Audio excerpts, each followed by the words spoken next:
Assalamualaikum warahmatullahi wabarakatuh. Perkenalkan, kami dari kelompok 6 hari ini akan mempresentasikan tentang bab 5, yaitu adalah negara ekonomi manajemen dan kebijakan pendapatan. Dengan saya sendiri, Vicky Gabriela Desianti dengan NPM akhir 043, lalu ada teman saya, Castilus Devandra Octavio dengan NPM akhir 04, lalu ada Umi Nur Aisyah dengan NPM akhir 028, lalu ada Emade Kurniawan dengan NPM akhir 037, lalu ada yang terakhir ada Reno Aldi Wijaya dengan NPM 23510 dan akhirnya 021. Kita akan masuk ke latar belakang perubahan di Inggris. Inggris itu mengalami pergeseran politik dan ekonomi sejak tahun 1979 dengan munculnya kebijakan neoliberal. Peran aktor terorganisir dalam hubungan industrial semakin menurun. Koordinasi kepentingan yang lemah menjadi ciri khas sistem dari Inggris. Kondisi ini itu membuat Inggris berbeda dengan pola kebijakan di banyaknya negara Eropa lainnya. Lalu kita masuk ke menganalisis sistem hubungan industrial. Penelitian Crouch pada tahun 1994 membagi sistem hubungan industrial berdasarkan kekuatan serikat, pekerja, dan kapasitas koordinasi. Jika koordinasi kuat, maka stabilitas ekonomi dapat terjaga, meskipun serikat kuat. Sebaliknya, jika koordinasi lemah, tekanan upah bisa menimbulkan inflasi dan ketidakstabilan. Inggris termasuk ke negara dengan koordinasi yang lemah, hingga rawan terjadi konflik. Selanjutnya akan dijelaskan oleh teman saya yaitu Renaldi Wijaya. Baik, berikutnya ada peran neoliberalisme global. Neoliberalisme tidak hanya berpengaruh di Inggris dan Amerika Serikat, tetapi juga menyebar secara global. Globalisasi memperkuat peran pasar dan melemahkan mekanisme kolektif. Meski begitu, banyak negara tetap menjaga kemitraan sosial untuk menyeimbangkan pasar dengan kepentingan pekerja. Hal ini membuat Inggris semakin menonjol sebagai pengecualian. Berikutnya, warisan politik dan ekonomi Inggris. Ada dua model warisan di Inggris. Yang pertama, konsensus pasca perang, dan yang kedua itu kapitalisme laissez-faire. Konsensus pasca perang ditandai dengan negara kesejahteraan dan kebijakan Keynesian. Sementara itu, kapitalisme laissez-faire menekankan fleksibilitas pasar dengan dominasi City of London. Kedua model ini berjalan berdampingan namun penuh kontradiksi. Berikutnya ada krisis tahun 1970-an dan munculnya neoliberalisme. Krisis inflasi global tahun 1970-an melemahkan kredibilitas Keynesianisme. Sektor manufaktur menurun dan serikat pekerja kehilangan pengaruh. Tahun 1979, konservatif membawa kebijakan neoliberal untuk melemahkan buruh terorganisir. Sejak saat itu, pasar bebas menjadi landasan utama strategi ekonomi Inggris. Baik, berikutnya ada kebijakan ekonomi sisi penawaran. Pemerintah mengalih fokus dari manajemen permintaan ke sisi penawaran. Kebijakan ini menciptakan fleksibilitas tenaga kerja dengan menekan biaya upah. Pertumbuhan pekerjaan terjadi terutama di sektor jasa dan paruh waktu. Namun, sektor manufaktur tetap menurun sehingga basis industri semakin rapuh. Selanjutnya, runtuhnya perlindungan kolektif. Nah, jadi perlindungan kolektif antar perusahaan secara bertahap dibubarkan. Nah, penentuan upah lebih banyak terjadi di tingkat lokal atau perusahaan. Hal ini menimbulkan kesenjangan antar wilayah dan antar industri, dan akibatnya struktur pasar tenaga kerja semakin terfragmentasi. Nah, jadi runtuhnya perlindungan kolektif terjadi ketika negosiasi upah dan kondisi kerja yang seharusnya dilakukan secara bersama-sama antar serikat pekerja dan pengusaha menjadi tidak berjalan atau diperlemah. Nah, dalam era neoliberal, penentuan upah dan aturan kerja lebih banyak diserahkan kepada masing-masing perusahaan atau bahkan keputusan individu, bukan lagi kesepakatan bersama di tingkat industri atau sektoral. Nah, akibatnya kekuatan tawar-menawar pekerja menjadi sangat lemah karena mereka berhadapan sendirian dengan perusahaan tanpa dukungan serikat yang kuat. Sementara kesenjangan antar satu wilayah dengan wilayah lain dan antar satu industri dengan industri yang lain semakin besar. Kondisi ini menyebabkan pasar tenaga kerja menjadi terfragmentasi atau terpecah-pecah, di mana setiap pekerja memiliki kondisi kerja dan upah yang sangat beragam tanpa ada standar yang jelas dan adil. Baik, selanjutnya saya akan menjelaskan materi tentang hilangnya konsep hubungan industrial yang baik. Nah, jadi pada awalnya pemerintah Inggris ini mendorong hubungan industrial yang adil dengan mengakui serikat pekerja sebagai mitra yang setara dengan pengusaha. Nah, jadi tujuannya adalah untuk menciptakan keseimbangan dan stabilitas melalui perundingan secara bersama. Namun pada era neoliberal ini konsep ini ditinggalkan karena dianggap menghambat daya saing. Nah, jadi konsep hubungan industrial yang berpusat pada keseimbangan dan keadilan ini mulai dianggap kaku dan menghambat daya saing investasi. Nah, jadi logika pasar bebas ini mengutamakan efisiensi dan melihat peran serikat serta regulasi ini sebagai rintangan bagi investasi. Nah, jadi fokus kebijakan ini kemudian beralih ke fleksibilitas tenaga kerja, yang berarti memberikan kebebasan yang lebih besar kepada pengusaha. Nah, namun praktik seperti outsourcing dan kontrak pendek ini menjadi lebih umum, sehingga hal ini memperlemah posisi tawar pekerja. Akibatnya, perlindungan bagi pekerja ini menjadi lemah.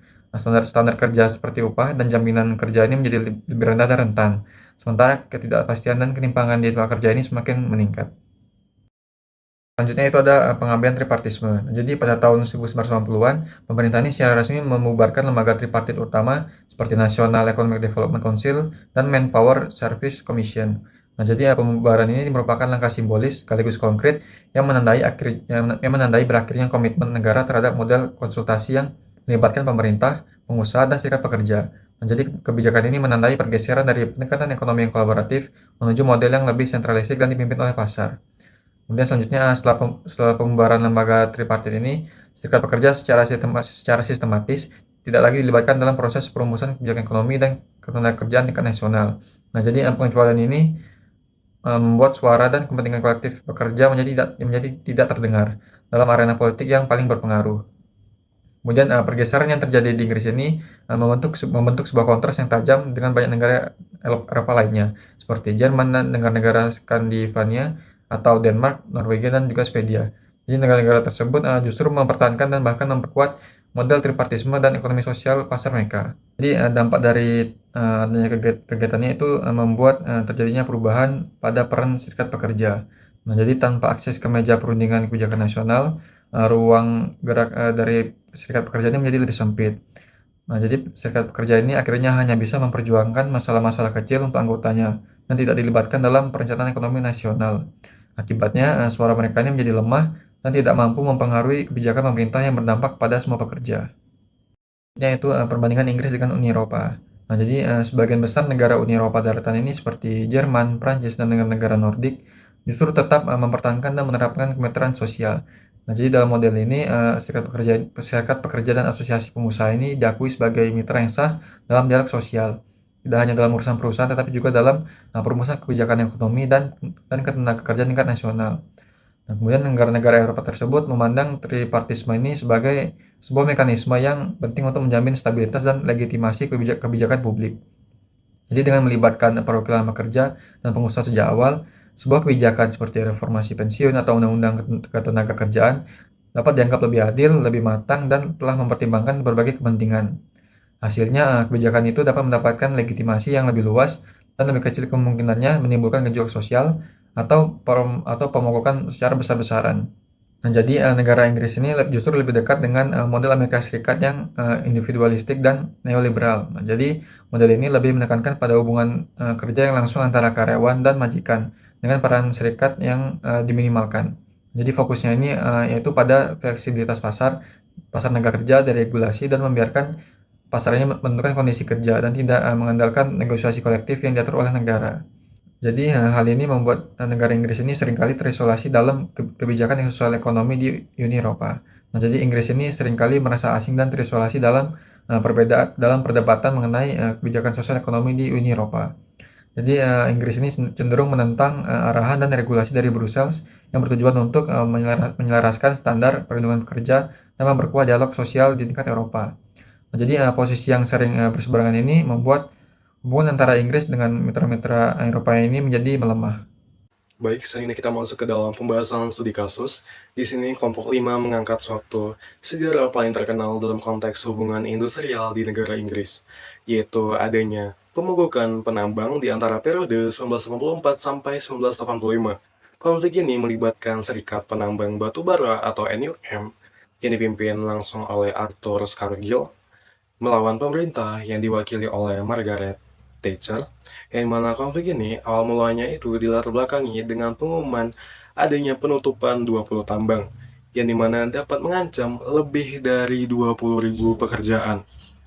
Bagi serikat, kebijakan ini bukan hanya sekedar efisiensi ekonomi belaka saja, tetapi juga merupakan strategi politik untuk melemahkan industri pertambangan, dan juga dapat menghancurkan kekuatan buruh secara terorganisir. Pemerintah sudah siap dalam melakukan konfrontasi sejak lama.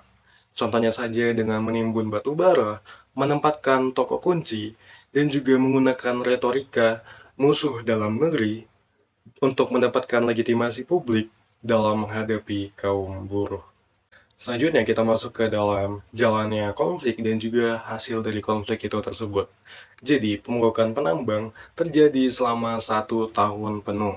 Konflik ini dipenuhi oleh ketegangan ekonomi, tekanan hukum, serta adanya konfrontasi dari aparat penegak hukum. Kehidupan keluarga penambang pun kini semakin hancur karena tidak adanya tunjangan juga penghasilan dari adanya tambang. Sementara dana serikat pun kini telah terkuras habis. Solidaritas yang dulu awalnya kuat pun perlahan memudar. Pada akhirnya, pemogokan ini berakhir dengan kekalahan bagi para kaum penambang tanpa adanya kesepakatan yang tercapai pada bulan Maret 1985. Ribuan buruh pun ditangkap dan juga dipecat, serta banyak komunitas tambang yang mengalami kehancuran. Kekalahan ini menandai runtuhnya pengaruh serikat pekerja di Inggris dan juga membuka jalan lebar bagi dominasi neoliberalisme di bidang politik dan juga ekonomi di negara Inggris. Baik, selanjutnya kita masuk ke dalam kesimpulan. Jadi, dari studi kasus hingga transformasi kebijakan secara keseluruhan, Inggris menjadi salah satu negara paling konsisten dalam penerapan neoliberalisme di benua Eropa. Memang, penerapan neoliberalisme dapat menekan tingkat inflasi dan juga mendorong pertumbuhan lapangan pekerjaan, terutama dalam sektor jasa.